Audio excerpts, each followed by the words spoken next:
Welcome to my channel. இவற்றை வாயிலுக்கே சென்று இன்முகத்துடன் வரவேற்பாயாக என்று ஜலாலுத்தீன் ரூமி குறிப்பிடுவது யாது? வக்கிரமம், அவமானம், வஞ்சனை இவை அனைத்தும். ஆன்சர் இவை அனைத்தும். எதிர்பாராத நிகழ்வுகளை ஜலாலுத்தீன் ரூமி எவ்வாறு உருவகப்படுத்துகிறார்?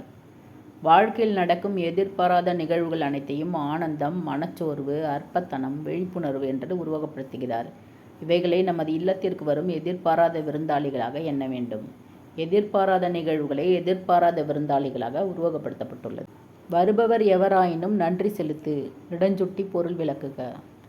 இடம்: இக்கவிதை வரிகள் ஜலாலுத்தீன் ரூமி அவர்கள் எழுதிய கவிதையின் மொழியாக்கத்தை தமிழில் தாகங்கொண்ட மீளொன்று என்ற தலைப்பில் கவிதை தொகுப்பாக வெளியிட்டுள்ளார் என். சத்தியமூர்த்தி. அத்தொகுப்பில் உள்ள விருந்தினர் இல்லம் என்னும் கவிதையில் இடம்பெற்றுள்ளது. பொருள்: வாழ்கின்ற இந்த வாழ்க்கையில் நம்மை தேடி வரும் நன்மையோ தீமையோ எது வந்தாலும் அதற்காக நன்றி சொல்ல வேண்டும். விளக்கம்: வாழ்க்கை என்பது எல்லாம் கலந்த கலவை. நம் வாழ்க்கை விருந்தினர் இல்லம் போன்றது. நமது வீட்டிற்கு வரும் விருந்தினர்களில் மகிழ்ச்சியுடனும் வருபவர்களும் இருப்பர், துக்கங்களை கொண்டு வருபவர்களும் இருப்பர்.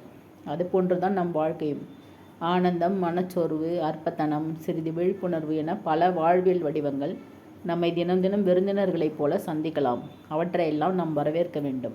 ஏனென்றால் ஒவ்வொரு நிகழ்வும் நமக்கு புது புது அனுபவங்களை தரும். மகிழ்ச்சியால் மகிழ்ந்தாலும் துக்கத்தால் வெறுமையடைந்தாலும் துவண்டு விடக்கூடாது. ஏனெனில் எல்லாமே நமக்கு அனுபவங்களை கற்றுத்தரும். எனவே எது வந்தாலும் விருந்தினரை எதிர்கொண்டு வரவேற்பது போல வரவேற்று அனுபவங்களை கற்றுத்தரும் வாழ்வியல் வடிவங்களுக்கு நன்றி செலுத்த வேண்டும்.